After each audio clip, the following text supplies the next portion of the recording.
উপেক্ষিতা। পথে যেতে যেতেই তাঁর সঙ্গে আমার পরিচয়।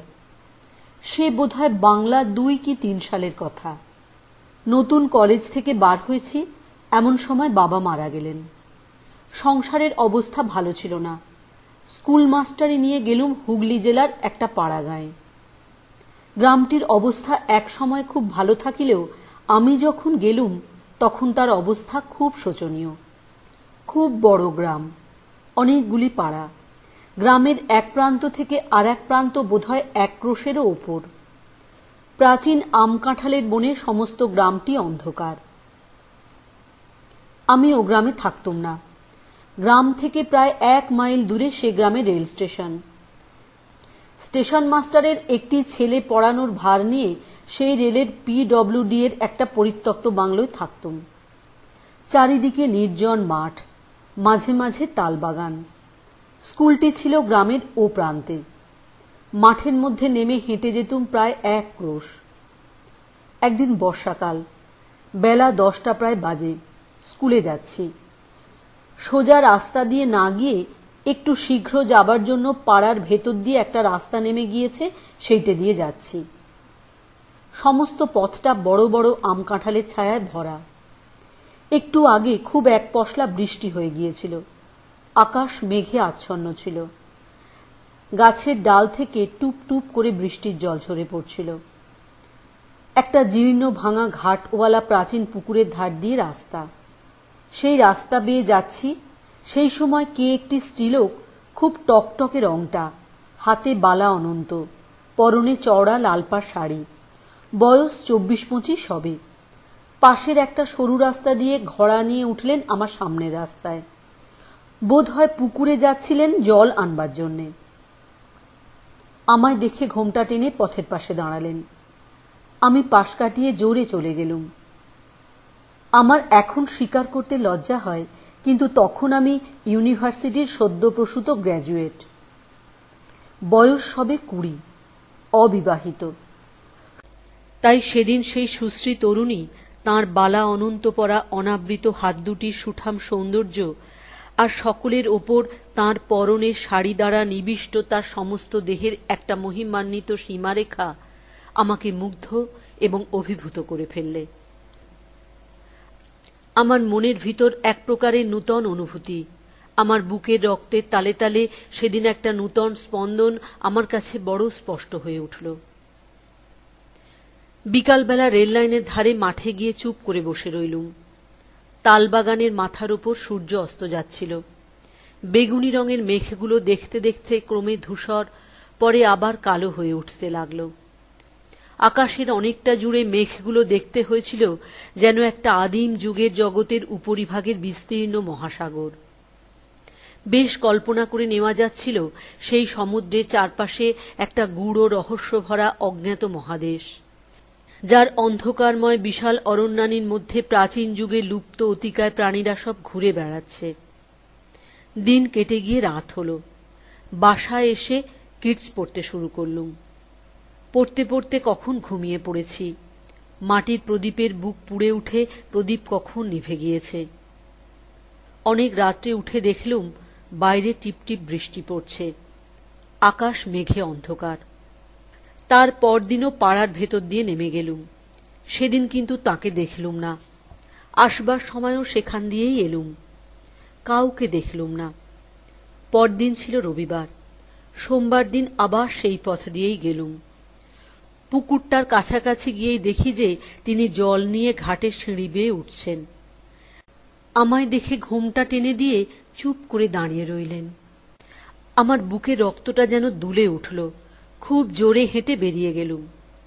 রাস্তার বাঁকের কাছে গিয়ে ইচ্ছা আর দমন করতে না পেরে একবার পিছন ফিরে তাকালুম। দেখি তিনি ঘাটের ওপর উঠে ঘোমটা খুলে কৌতূহলী নেত্রে আমার দিকেই চেয়ে রয়েছেন। আমি চাইতেই ঘোমটা আবার টেনে দিলেন। ওপরের পথটা ছেড়েই দিলুম একেবারে। পুকুরের পথ দিয়েই রোজ যাই। ২-১ দিন পরে আবার একদিন তাকে দেখতে পেলুম। আমার মনে হলো সেদিনও তিনি আমায় একটু আগ্রহের সঙ্গে লক্ষ্য করলেন। এইভাবে ১৫-২০ দিন কেটে গেল। কোন দিন তাকে দেখতে পাই, কোন দিন পাই না। আমার কিন্তু বেশ মনে হতে লাগলো তিনি আমার প্রতি দিন দিন আগ্রহান্বিতা হয়ে উঠছেন। আজকাল ততটা ত্রস্তভাবে ঘোমটা দেন না। আমারও কি হল, তাঁর গতিভঙ্গির একটা মধুশ্রী, তাঁর দেহের একটা শান্ত কমনীয়তা আমায় দিন দিন যেন অক্টোপাসের মতো জড়িয়ে ফেলতে লাগল। একদিন তখন আশ্বিন মাসের প্রথম, শরৎ পড়ে গিয়েছে। নীল আকাশের সাদা সাদা লঘু মেঘখণ্ড উড়ে যাচ্ছে। চারিদিকে খুব রৌদ্র ফুটে উঠেছে। রাস্তার পাশের বনকচু, ভাঁট, শেওড়া, কুঁচলতার ঝোপ থেকে একটা কটুতিক্ত গন্ধ উঠছে। শনিবার সকাল সকাল স্কুল থেকে ফিরছি। রাস্তা নির্জন, কেউ কোনো দিকে নেই। পুকুরটার পথ ধরেছি। একদল ছাতারে পাখি পুকুরের ওপারে ঝোপের মাথায় কিচকিচ করছিল। পুকুরের জলে নীল ফুলের দলগুলো রৌদ্রতাপে মুড়েছিল। আমি আশা করিনি এমন সময় তিনি পুকুরের ঘাটে আসবেন, কিন্তু দেখলুম তিনি জল ভরে উঠে আসছেন। এর আগে 4-5 দিন তাঁকে দেখিনি। হঠাৎ কি মনে হলো একটা বড় দুঃসাহসের কাজ করে বসলুম। তাঁর কাছে গিয়ে বললুম, দেখুন, কিছু মনে করবেন না আপনি, আমি এখানকার স্কুলে কাজ করি। রোজ এই পথে যেতে যেতে আপনাকে দেখতে পাই। আমার বড় ইচ্ছা করে আপনি আমার বোন হন। আমি আপনাকে বৌদিদি বলবো। আমি আপনার ছোট ভাই। কেমন তো? তিনি আমার কথার প্রথম অংশটায় হঠাৎ চমকে উঠে কেমন জড়সড় হয়ে উঠেছিলেন। দ্বিতীয় অংশটায় তাঁর সে চমকানো ভাবটা একটু দূর হল। ঘড়া কাঁখে নিচু চোখে চুপ করে দাঁড়িয়ে রইলেন। আমি যুক্ত করে প্রণাম করে বললুম, বৌদিদি, আমার এই ইচ্ছা আপনাকে পূর্ণ করতে হবে। আমাকে ছোট ভাইয়ের অধিকার দিতেই হবে আপনাকে। তিনি ঘোমটা অর্ধেকটা খুলে একটা স্থির শান্ত দৃষ্টিতে আমার দিকে চাইলেন। সুশ্রী মুখ যে আমি কখনো দেখিনি তা নয়, তবুও মনে হলো তাঁর ডাগর কালো চোখ দুটির শান্ত ভাব আর তার ঠোঁটের নিচের একটা বিশেষ ভাঁজ, এই দুটিতে মিলে তাঁর সুন্দর মুখের গড়নে এমন এক বৈচিত্র্য এনেছে যা সচরাচর চোখে পড়ে না। খানিকক্ষণ দুজনেই চুপ করে রইলুম। তারপর তিনি জিজ্ঞাসা করলেন, তোমার বাড়ি কোথায়?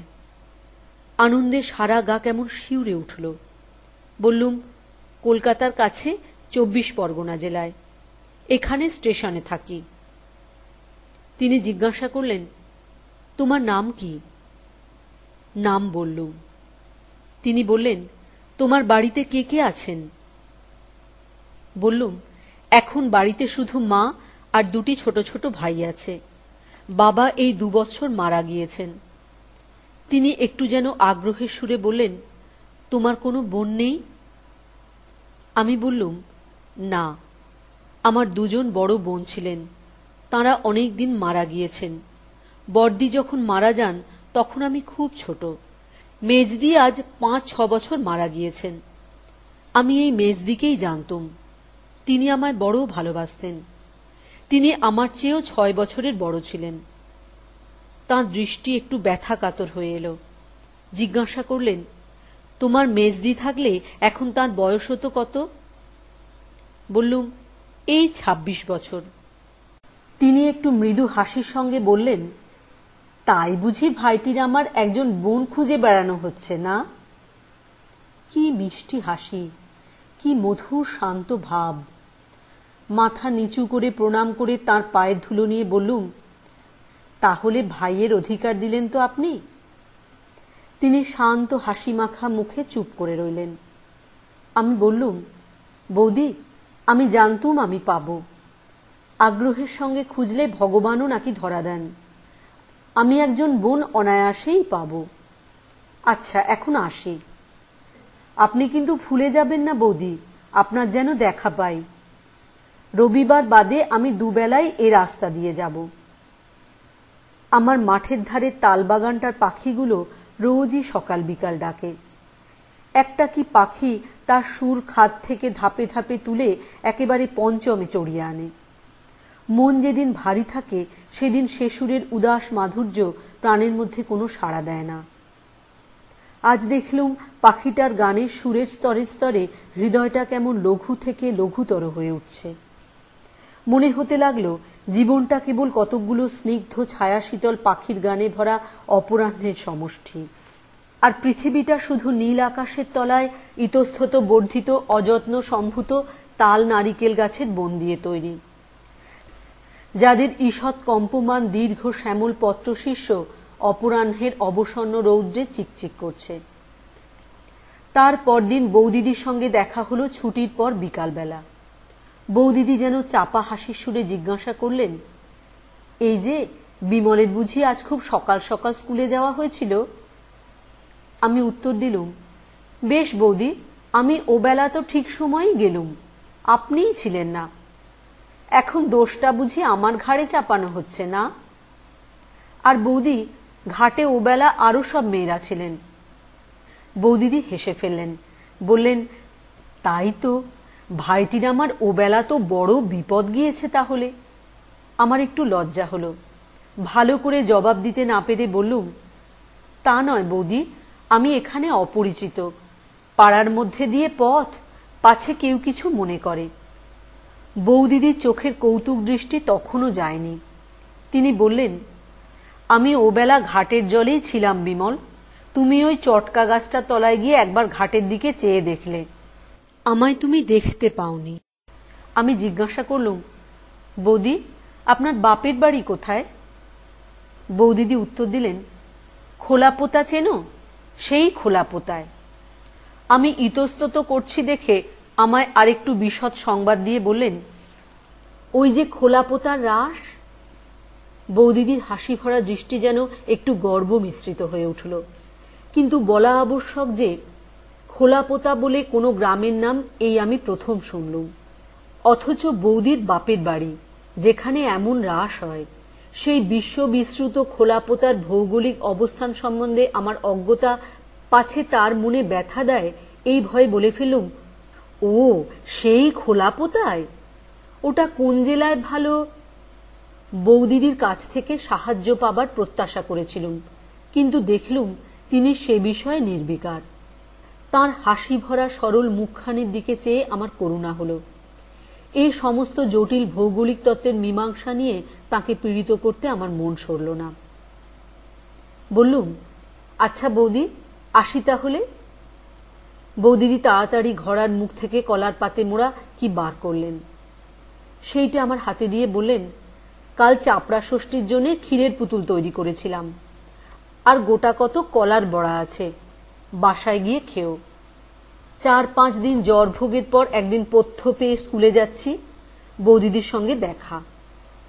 আমায় আসতে দেখে বৌদিদি উৎসুক দৃষ্টিতে অনেক দূর থেকে আমার দিকে চেয়েছিলেন। নিকটে যেতে জিজ্ঞাসা করলেন, এ কি বিমল, এমন মুখ শুকনো কেন? বললুম, জ্বর হয়েছে বৌদিদি। বৌদিদি উদ্বেগের সুরে বললেন, ও তাই তুমি 4-5 দিন আসনি বটে। আমি ভাবলাম বোধহয় কিসের ছুটি আছে। আহা, তাই তো, বড্ড রোগা হয়ে গিয়েছ যে বিমল। তাঁর চোখের দৃষ্টিতে একটা সত্যিকারের ব্যথা মিশ্রিত স্নেহের আত্মপ্রকাশ বেশ বুঝতে পেরে মনের মধ্যে একটা নিবিড় আনন্দ পেলুম। হেসে বললুম, যে দেশ আপনাদের বৌদি, একবার অতিথি হলে আপ্যায়নের চোটে একেবারে অস্থির করে তুলবে। বৌদিদি জিজ্ঞাসা করলেন, আচ্ছা বিমল, ওখানে তোমায় রেঁধে দেয় কে? আমি বললুম, কি আর রাঁধবে, আমি নিজেই। বৌদিদি একটু চুপ করে রইলেন, তারপর বললেন, আচ্ছা বিমল, এক কাজ করো না কেন? আমি জিজ্ঞাসা করলুম, কি বৌদি? তিনি বললেন, মাকে এই পুজোর ছুটির পর নিয়ে এসো। এরকম ভাবে কি করে বিদেশে কাটাবে বিমল? লক্ষ্মীটি, ছুটির পর মাকে অবশ্যই করে নিয়ে এসো। এই গাঁয়ের ভিতর অনেক বাড়ি পাওয়া যাবে, আমাদের পাড়াতেই আছে, না হলে অসুখ হলে কে একটু জল দেয়? আচ্ছা হ্যাঁ বিমল, আজ যে পথ্য করলে, কে রেঁধে দিলে? আমার হাসি পেল। বললুম, কে আবার দেবে বৌদি, নিজেই করলুম। তিনি আমার দিকে যেন কেমন ভাবে খানিকক্ষণ চেয়ে রইলেন। তাঁর সেদিনকার সেই সহানুভূতি বিগলিত স্নেহ মাখানো মাতৃমুখের জল ভরা কালো চোখ দুটি পরবর্তী জীবনে আমার অনেক দিন পর্যন্ত মনে ছিল। সেদিন স্কুল থেকে আসবার সময় দেখি বৌদিদি যেন আমার জন্যই অপেক্ষা করছেন। আমায় দেখে কলার পাতায় মোড়া কি একটা আমার হাতে দিয়ে বললেন, শরীরটা একটু না সারলে রাতে গিয়ে রান্না সে পেরে উঠবে না বিমল। এই খাবার দিলাম, রাত্রে খেও। বোধহয় একটু আগেই তৈরি করে এনেছিলেন। আমি হাতে বেশ গরম পেলুম। বাসায় এসে কলার পাতা খুলে দেখি খান কত রুটি, মোহনভোগ আর মাছের একটা ডালনা মতো। তারপর দিন ছুটির পর আসবার সময়ও দেখি বৌদিদি খাবার হাতে দাঁড়িয়ে রয়েছেন। আমার হাতে দিয়ে বললেন, বিমল, তুমি তোমার ওখানে দুধ নাও। আমি বললুম, কেন, তাহলে দুধও খানিকটা করে দেন বুঝি? সত্যি বলছি বৌদি, আপনি আমার জন্য অনর্থক এ কষ্ট করবেন না, তাহলে এ রাস্তায় আমি আর আসছি না। বৌদিদির গলা ভারী হয়ে এলো। আমার ডান হাতটা আস্তে আস্তে এসে ধরে ফেললেন। বললেন, লক্ষ্মী ভাই, ছি, ও কথা বলো না। আচ্ছা, আমি যদি তোমার মেজদিই হতাম তাহলে এ কথা কি আজ আমায় বলতে পারতে? আমার মাথার দিব্যি রইল, এ পথে রোজ যেতেই হবে। সেই দিন থেকে বৌদিদি রোজ রাত্রের খাবার দেওয়া শুরু করলেন। 7-8 দিন পরে রুটির বদলে কোনোদিন লুচি, কোনোদিন পরোটা দেখা দিতে লাগলো। তাঁর সে আগ্রহ ভরা মুখের দিকে চেয়ে আমি তার সেসব স্নেহের দান ঠিক অস্বীকারও করতে পারতুম না। অথচ এই ভেবে অস্বস্তি বোধ করতুম যে আমার এই নিত্য খাবার জোগাতে না জানি বৌদিদিকে কত অসুবিধায় পোহাতে হচ্ছে। তারপরই আশ্বিন মাসের শেষে পুজোর ছুটি এসে পড়াতে আমি নিষ্কৃতি পেলুম। সমস্ত পুজোর ছুটিটা কি নিবিড় আনন্দেই কাটল সেবার। আমার আকাশ বাতাস যেন রাত দিন আফিমের রঙিন ধুমে আচ্ছন্ন থাকত। ভোরবেলা উঠানের শিউলি গাছে সাদা ফুল বিছানো তলাটা দেখলে হেমন্ত রাত্রির শিশিরে ভেজা ঘাসগুলোর গা যেমন শিউরে আছে, ওই রকম আমার গা শিউরে উঠত। কার উপর আমার জীবনের সমস্ত ভার অসীম নির্ভরতার সঙ্গে চাপিয়ে দিয়ে আমার মন যেন শরতের জলভার নামানো হালকা মেঘের মতো একটা সীমাহারা হাওয়ার রাজ্যে ভেসে বেড়াতে লাগল। ছুটি ফুরিয়ে গেল। প্রথম স্কুল খোলবার দিন পথে তাকে দেখলুম না। বিকালে যখন ফিরি তখন শীতল হাওয়া একটু একটু দিচ্ছে। পথের ধারের এক জায়গায় খানিকটা মাটি কারা বর্ষাকালে তুলে নিয়েছিল। সেখানটায় এখন বনকচু, কালকাসন্দা, ধুতরা, পুঁচকাঁটা, ঝুমকোলতার দল পরস্পর জড়াজড়ি করে একটুখানি ছোট ছোট ঝোপ মতো তৈরি করেছে। শীতল হেমন্ত অপরাহ্নের ছায়া সবুজ ঝোপটির ওপর নেমে এসেছে।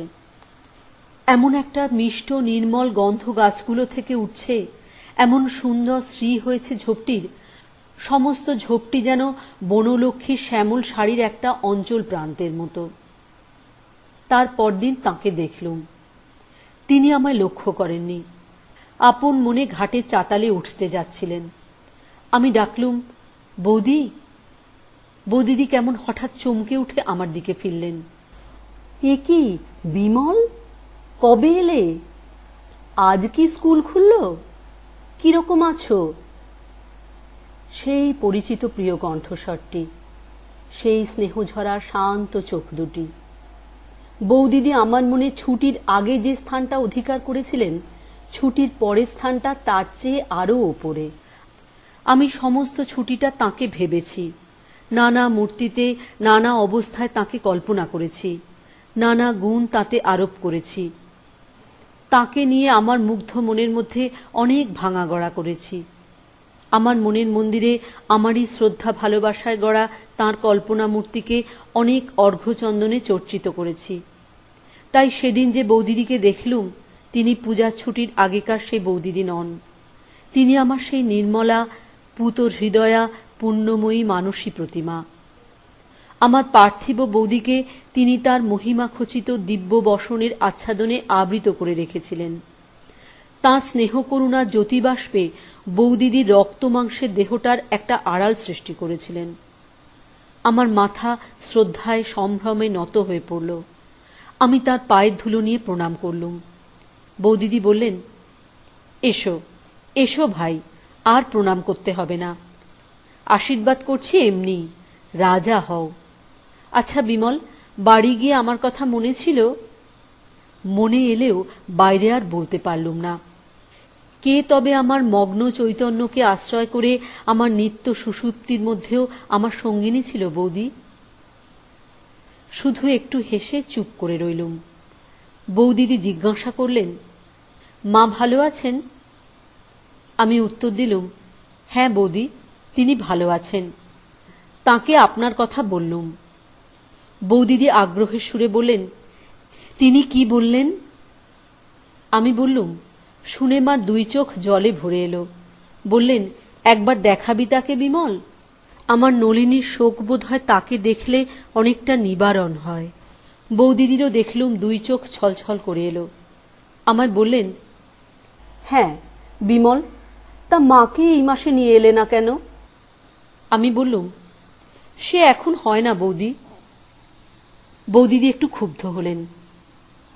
বললেন, বিমল, জানো তো সেবার কিরকম কষ্টটা পেয়েছ? এই বিদেশ বিভুই মাকে আনলে এই মিথ্যে কষ্টটা তো আর ভোগ করতে হয় না। আমি উত্তর দিলুম, বৌদি, আমি তো আর ভাবিনি যে আমি বিদেশে আছি। যেখানে আমার বৌদি রয়েছেন সে দেশ আমার বিদেশ নয়। মা না থাকলেও আমার এখানে ভাবনা কিসের বৌদি? বৌদিদির চোখে লজ্জা ঘনিয়ে এলো। আমার দিকে ভালো করে চাইতে পারলেন না। বললেন, হ্যাঁ, আমি তো সবই করছি। আমার কি কিছু করবার জো আছে?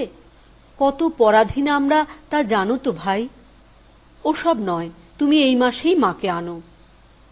আমি কথাটাকে কোনো রকমে চাপা দিয়ে সেদিন চলে এলুম। তার পরদিন ছুটির পর বৌদিদির সঙ্গে দেখা। অনেক কথাবার্তার পর আসবার সময় তিনি কলার পাতে মোড়া আবার কি একটা বার করলেন। তাঁর হাতে কলার পাত দেখলেই আমার ভয় হয়। আমি শঙ্কিত চিত্তে বলে উঠলুম, ও আবার কি বৌদি? আবার সেই? বৌদিদি বাধা দিয়ে বললেন, আমার কি কোনো সাধ নেই বিমল? ভাই ফোঁটাটা অমনি অমনি গেল, কিছু কি করতে পারলুম? কলার পাতা মোড়া রহস্যটি আমার হাতে দিয়ে বললেন, এতে একটু মিষ্টি মুখ করো, আর এইটে নাও, একখানা কাপড় কিনে নিও। কথাটা ভালো করে শেষ না করেই বৌদি আমার হাতে একখানা 10 টাকার নোট দিতে এলেন। আমি চমকে উঠলুম। বললুম, এ কি বৌদি? না না, এ কিছুতে হবে না। খাবার আমি নিচ্ছি, কিন্তু টাকা নিতে পারবো না। আমার কথাটা সর্বদাই একটু তীব্র হয়ে পড়েছিল। বৌদিদি হঠাৎ থতমত খেয়ে গেলেন। তাঁর প্রসারিত হাতখানা ভালো করে যেন গুটিয়ে নিতেও সময় পেলেন না, যেন কেমন হয়ে গেলেন। তারপর একটুখানি অবাক হয়ে আমার দিকে চেয়ে থাকবার পরই তাঁর টানা কালো চোখ দুটি ছাপিয়ে বাঁধ ভাঙা বন্যা স্রোতের মতো জল গড়িয়ে পড়ল। আমার বুকে যেন কিসের খোঁচা বিঁধল। এই নিতান্ত সরলা মেয়েটির আগ্রহ ভরা স্নেহ উপহার রূঢ়ভাবে প্রত্যাখ্যান করে তাঁর বুকে যে লজ্জা আর ব্যথার শুল বিদ্ধ করলুম, সে ব্যথার প্রতিঘাত অদৃশ্যভাবে আমার নিজের বুকে গিয়েও বাজল। আমি তাড়াতাড়ি 2 হাতে তাঁর পায়ের ধুলো নিয়ে তাঁর হাত থেকে নোটখানা ও খাবার 2 নিয়ে বললুম, বৌদি, ভাই বলে এ অপরাধ এবারটা মাপ করুন আমার। আর কখনো আপনার কথার অবাধ্য হব না। বৌদিদির চোখের জল তখনও থামেনি। 2 চোখ জলে ভরা সে তরুণী দেবী মূর্তির দিকে ভালো করে চাইতে না পেরে আমি মাথা নিচু করে অপরাধীর মতো দাঁড়িয়ে রইলুম। বাড়ি এসে দেখলুম কলার পাতের মধ্যে কতকগুলো দুগ্ধ শুভ্র চন্দ্রপুলি, সুন্দর করে তৈরি। সমস্ত রাত ঘুমের ঘোরে বৌদিদির বিষণ্ণ কাতর দৃষ্টি বারবার চোখের সামনে ভাসতে লাগল। মাসখানেক কেটে গেল। প্রায় বৌদিদির সঙ্গে দেখা হতো। এখন আমরা ভাই বোনের মতো হয়ে উঠেছিলুম। সেই রকমই পরস্পরকে ভাবতুম। একদিন আসছি, ফ্লানেল শার্টের একটা বোতাম আমার ছিল না। বৌদি জিজ্ঞাসা করলেন, এ কি, বোতাম কোথায় গেল? আমি বললুম, সে কোথায় গিয়েছে বৌদি, বোতাম পরাতে জানি নে, কাজেই ওই অবস্থা। তার পরদিন দেখলুম তিনি ছুঁচ সুতো বোতাম সমেতই এসেছেন। আমি বললুম, বৌদি, এটা ঘাটের পথ, আপনি বোতাম পরাতে পরাতে কেউ যদি দেখে তো কি মনে করবে? আপনি বরং ছুঁচটা আমায় দিন, আমি বাড়ি গিয়ে চেষ্টা করব এখন। বৌদিদি হেসে বললেন, তুমি চেষ্টা করে যা করবে তা আমি জানি, নাও সরে এসো এদিকে। বাধ্য হয়ে সরেই গেলুম। তিনি বেশ নিশ্চিন্তভাবেই বোতাম পরাতে লাগলেন। ভয়টা দেখলুম তাঁর চেয়ে আমারই হলো বেশি। ভাবলুম, বৌদির তো সে কাণ্ডজ্ঞান নেই, কিন্তু যদি কেউ দেখে তো এর সমস্ত কষ্টটা ওকেই ভুগতে হবে। একদিন বৌদিদি জিজ্ঞাসা করলেন, বিমল, গোকুল পিঠে খেয়েছ? আমার মা খুব ভালো গোকুল পিঠে তৈরি করতেন, কাজেই ও জিনিসটা আমি খুব খেয়েছি। কিন্তু বৌদিদিকে একটু আনন্দ দেওয়ার জন্য বললুম, সে কিরকম বৌদি? আর রক্ষা নেই। তার পরদিনই বিকালবেলা বৌদিদি কলার পাতে মোড়া পিঠে নিয়ে হাজির। আমায় বললেন, তুমি এখানে আমার সামনেই খাও, ঘড়ার জলে হাত ধুয়ে ফেলো এখন। আমি বললুম, সর্বনাশ বৌদি, এই এতগুলো পিঠে খেতে খেতে এ পথে লোক এসে পড়বে, সে হয় না, আমি বাড়ি গিয়েই খাবো। বৌদি ছাড়বার পাত্রীই নন। বললেন, না, কেউ আসবে না বিমল, তুমি এখানেই খাও। খেলুম। পিঠে খুব ভালো হয়নি, আমার মায়ের নিপুণ হাতে তৈরি পিঠের মতো নয়। বোধহয় নতুন করতে শিখেছেন, ধারগুলো পুড়ে গিয়েছে, আস্বাদও ভালো নয়। বললুম, বাহ বৌদি, বড় সুন্দর তো, এ কোথায় তৈরি করতে শিখলে? আপনার বাপের বাড়ির দেশে বুঝি? বৌদির মুখে আর হাসি ধরে না, হাসি মুখে বললেন, এ আমি, আমাদের গুরুমা এসেছিলেন, তিনি শহরের মেয়ে, অনেক ভালো খাবার করতে জানেন, তাঁর কাছে শিখে নিয়েছিলাম। তারপর সারা শীতকাল অন্যান্য পিঠের সঙ্গে সেই গোকুল পিঠের পুনরাবৃত্তি চলল। ওই যে বলেছি আমার ভালো লেগেছে, আর রক্ষা নেই। একটা কথা আছে, কিছুদিন ধরে আমার মনের মধ্যে একটা আগ্রহ একটু একটু করে জমছিল, জীবনটাকে খুব বড় করে অনুভব করবার জন্যে।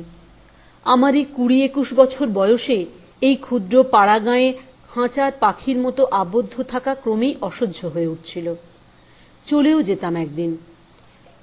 এখানকার একমাত্র বন্ধন হয়েছিলেন বৌদিদি।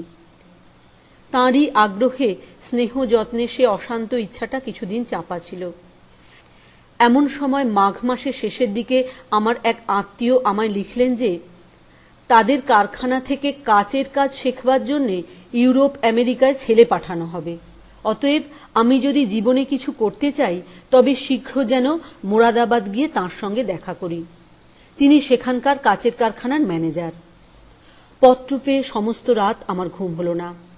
ইউরোপ আমেরিকা, সে কত উষ্মী সঙ্গীত মুখরিত শ্যাম সমুদ্র তট, কত অকুল সাগরের নীল জলরাশি, দূরে সবুজ বিন্দুর মতো ছোট ছোট দ্বীপ, ওই কর্ষিকা, ওই সিসিলি, নতুন আকাশ, নতুন অনুভূতি, ডোভারের সাদা খড়ির পাহাড়, প্রশস্ত রাজপথে জনতার দ্রুত পদচারণ, Ludgate Circus, Tottenham Court Road, birch willow, poplar maple গাছের সে কত শ্যামল পত্র সম্ভার, আমার কল্পলোকের সঙ্গিনী কনক কেশিনী কত ক্লারা, কত মেরি, কত ইউজিনি।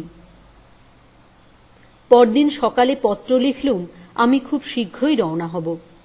স্কুলে সেই দিনই নোটিশ দিলুম, 15 দিন পরে কাজ ছেড়ে দেব। মনটা বড় ভালো ছিল না। উপরের পথটা দিয়ে কয়েকদিন গেলুম। 10-12 দিন পরে নিচের পথটা দিয়ে যেতে যেতে একদিন বৌদিদির সঙ্গে দেখা। বৌদিদি একটু অভিমান প্রকাশ করলেন, বিমল, বড় গুণের ভাই তো, আর 4-5 দিনের মধ্যে বোনটা বাঁচল কি মলো তা খোঁজ করলে না? আমি বললাম, বৌদিদি, করলে সেটাই অস্বাভাবিক হতো। বোনেরাই ভাইয়েদের জন্য কেঁদে মরে, ভাইয়েদের দায় পড়েছে বোনেদের ভাবনা ভাবতে। দুনিয়া শুদ্ধ ভাই বোনেরই এই অবস্থা। বৌদিদি খিলখিল করে হেসে উঠলেন। এই তরুণীর হাসিটি বালিকার মতো এমন মিষ্ট নির্মল যে এ শুধু লক্ষ্মী পূর্ণিমা রাতের জ্যোৎস্নার মতো উপভোগ করবার জিনিস, বর্ণনা করবার নয়। বললেন, তা জানি জানি, নাও আর গুমর করতে হবে না। সে গুণ যে তোমাদের আছে তা কি আমরা ভেতরে ভেতরে বুঝি না? কিন্তু বুঝে কি করব, উপায় নেই। হ্যাঁ, তা সত্যি সত্যি মাকে কবে আনছ? আমার কাজ ছেড়ে দেওয়ার কথা আমি বৌদিদিকে কিছু বলিনি। সে কথা বললে যে তিনি মনে অত্যন্ত আঘাত পাবেন এ আমি বুঝতে পেরেছিলুম। একবার ভাবলুম সেই তো জানাতেই হবে, একদিন বলে ফেলি। কিন্তু অমন সরল হাসি ভরা মুখ, অমন নিশ্চিন্ত শান্তির ভাব বলতে বড় বাধল। মনে মনে বললুম, তোমরা কেবল বুঝি স্নেহ ঢেলে দিতেই জানো? তোমাদের স্নেহপাত্রদের বিদায়ের বাজনা যে বেজে উঠেছে, এ সম্বন্ধে এরকম অজ্ঞান কেন? জিজ্ঞাসা করলুম, বৌদি, একটা কথা বলি, আপনি আমায় এই অল্প দিনে এত ভালোবাসলেন কি করে? আচ্ছা, আপনারা কি ভালোবাসার পাত্রাপাত্রও দেখেন না? আমি কে বৌদি যে আমার জন্য এত করেন? বৌদিদির মুখ গম্ভীর হয়ে এলো। তাঁর ওই এক বড় আশ্চর্য ছিল, মুখ গম্ভীর হলে প্রায়ই চোখে জল আসবে, জল কেটে গেল তো আবার হাসি ফুটবে, শরতের আকাশে রোদ বৃষ্টির খেলার মতো। বললেন, এতদিন তোমায় বলিনি বিমল, আজ এই 5 বছর হলো আমারও ছোট ভাই আমার মায়া কাটিয়ে চলে গিয়েছে। তারও নাম ছিল বিমল। থাকলে সে তোমারই মতো হতো একদিন, আর তোমারই মতো দেখতে। তুমি যেদিন প্রথম এ রাস্তা দিয়ে যাও, তোমায় দেখেই আমার মনের মধ্যে সমুদ্র উথলে উঠল। সেদিন বাড়ি গিয়ে আপন মনে কত কেঁদেছিলাম। তুমি এখান দিয়ে যেতে, রোজ তোমাকে দেখতাম। যেদিন তুমি আপনা হতে দিদি বলে ডাকলে, সেদিন থেকে আজ পর্যন্ত যে কি সুখে আছি তা বলতে পারিনে। তোমায় যত্ন করে তুমি যে বড় বোনের মতো ভালোবাসো, তাতে আমি বিমলের শোক অনেকটা ভুলেছি। ওই এক ভাই ছিল আমার। তুলসীতলায় রোজ সন্ধ্যাবেলা কত প্রণাম করি, বলি, ঠাকুর, এক বিমলকে তো পায়ে টেনে নিয়েছ, আর এক বিমলকে যদি দিলে তো এর মঙ্গল করো, একে আমার কাছে রাখো। চোখের জলে বৌদিদির গলা আড়ষ্ট হয়ে গেল। আমি কিছু বললুম না। বলবো কি? একটু পরে বৌদিদি নিজেকে একটু সামলে নিয়ে জল ভরা চোখ দুটি তুলে আমার মুখের দিকে চাইলেন। কি সুন্দর তাকে দেখাচ্ছিল। কালো চোখ দুটি ছলছল করছে, টানা ভুরু যেন আরও নেমে এসেছে, চিবুকের ভাঁজটিও আরও পরিস্ফুট, যেন কোন নিপুণ প্রতিমাকারক সরু বাঁশের চেঁচারি দিয়ে কেটে তৈরি করেছে। পথের পাশেই প্রথম ফাল্গুনের মুগ্ধ আকাশের তলায় আঁকড় ফুলের একটা ঝোপে কাঁটাওয়ালা ডালগুলিতে থলো থলো সাদা ফুল ফুটেছিল। মনের ফাঁকে ফাঁকে নেশা জমিয়ে আনে এমনি তার মিষ্টি গন্ধ। দুজনে অনেকক্ষণ কথা বলতে পারলুম না। খানিক পরে বৌদিদি বললেন, সেই জন্যেই বলছি ভাই, মাকে আনো। আমাদের পাড়ায় চৌধুরীদের বাড়িটা পড়ে আছে, ওরা এখানে থাকে না। খুব ভালো বাড়ি, কোনো অসুবিধা হবে না। তুমি মাকে নিয়ে এসো, ওখানেই থাকো। সে তাদের পত্র লিখলেই তাঁরা রাজি হবেন। বাড়ি তো এমনি পড়ে আছে। তোমার বোন পরাধীন, কিছু করবার তো ক্ষমতা নেই। তোমার সঙ্গে এসব দেখাশোনা, এসব লুকিয়ে, বাড়ির কেউ জানে না। তুমি দুবেলা ঘাটের পথ দিয়ে যেও, দেখেই আমি শান্তি পাবো ভাই। মাকে এ মাসেই আনো। কেমন করে তা হবে? একটু চুপ করে থেকে জিজ্ঞাসা করলুম, বৌদি, আমি এখানে থাকলে আপনি কি খুব সুখী হন? বৌদিদি বললেন, কি বলবো বিমল, মাকে আনলে তোমার কষ্টটাও কম হয়, তা বুঝেও আমার শোক। আর বেশ দুটি ভাই বোনে এক জায়গায় থাকবো, 12 মাস দুবেলা দেখা হবে, কি বলো? আমি বললুম, ভাই যদি কোনো গুরুতর অপরাধ করে আপনার কাছে, তাকে ক্ষমা করতে পারবেন? বৌদিদি বললেন, শোনো কথার ভঙ্গি ভাইটির আমার কাছে তোমার আবার অপরাধটা কিসের শুনি? আমি জোর করে বললুম, না বৌদি, ধরুন যদি করি তাহলে? বৌদিদি আবার হেসে বললেন, না না, তাহলেও না। ছোট ভাইটির কোনো কিছুতেই অপরাধ নেই আমার কাছে, আমি যে বড় বোন। চোখে জল এসে পড়ল। আড়ষ্ট গলায় বললুম, ঠিক বৌদি, ঠিক। বৌদিদি অবাক হয়ে গেলেন। বললেন, বিমল, কি হয়েছে ভাই? অমন করছো কেন? মুখ ফিরিয়ে আনতে উদ্যত হলুম। বললুম, কিছু না বৌদি, অমনি বলছি। বৌদিদি বললেন, তবুও ভালো, ভাইটির আমার এখনো ছেলে মানুষই যায়নি। হ্যাঁ, ভালো কথা বিমল, তুমি ভালোবাসো বলে বাগানের কলার কাঁদি আজ কাটিয়ে রেখেছি, পাকলে একদিন ভালো করে দেব। এখন তার পরদিনই আমার নোটিশ অনুসারে স্কুলের কাজের শেষ দিন। গিয়ে শুনলাম আমার জায়গায় নতুন লোক নেওয়া ঠিক হয়ে গিয়েছে। স্কুলের সকলের কাছে বিদায় নিয়ে চলে এলুম। শুধু একবার শেষ দেখা করবার জন্যেই তারপর দিন পুকুরের ঘাটে ঠিক সময় গেলুম। তাঁর দেখা পেলে যে কি বলবো তা ঠিক করে সেখানে যাইনি। সত্য কথা সব খুলে বলতে বোধহয় পারতুম সেদিন, কিন্তু দেখা হলো না। সব দিন তো দেখা হতো না, প্রায় 2-3 দিন অন্তর দেখা হতো, আবার কিছুদিন ধরে হয়তো রোজই দেখা হতো। সেদিন বিকালে গেলুম, তার পরদিন সকালেও গেলুম, কিন্তু দেখা পেলুম না। সেদিন চলে আসবার সময় সেখানকার মাটি একটু কাগজে মুড়ে পকেটে নিলুম, যেখানে তাঁর সঙ্গে প্রথম পরিচয় হবার দিন তিনি দাঁড়িয়েছিলেন। সেই দিনই বিকালে জিনিসপত্র গুছিয়ে নিয়ে চিরদিনের মতো সে গ্রাম পরিত্যাগ করলুম। মাঠের কোলে ছাতিম গাছের বনের মধ্যে কোথায় ঘুঘু ডাকছিল। সেসব আজ 25-26 বছর আগেকার কথা। তারপর জীবনে কত ঘটনা ঘটে গেল। ভগবানের কি অসীম করুণার দানই আমাদের এই জীবনটুকু। উপভোগ করে দেখলুম এ কি মধু। কত নতুন দেশ, নতুন মুখ, কত জ্যোৎস্না রাত্রি, নতুন নবঝোপে নতুন ফুল, কত জুঁই ফুলের মতো শুভ্র নির্মল হৃদয়, কান্না জড়ানো কত সে মধুর স্মৃতি। কাকার কাছে মোরদাবাদে কাচের কারখানায় গেলুম।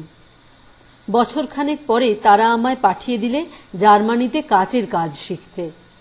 তারপর কোলোয়ে গেলুম কাটা বেলোয়ারি কাচের কারখানার কাজ শেখবার জন্যে। কোলোয়ে অনেক দিন রইলুম। সেখানে থাকতে একজন আমেরিকান যুবকের সঙ্গে খুব বন্ধুত্ব হলো। তিনি ইলিনর বিশ্ববিদ্যালয়ের গ্র্যাজুয়েট। শিকাগো ইন্টারোশান কাগজের তিনি ফ্রান্স দেশস্থ সংবাদদাতা। কোলোয়ে সবসময় না থাকলেও তিনি প্রায় ওখানে আসতেন।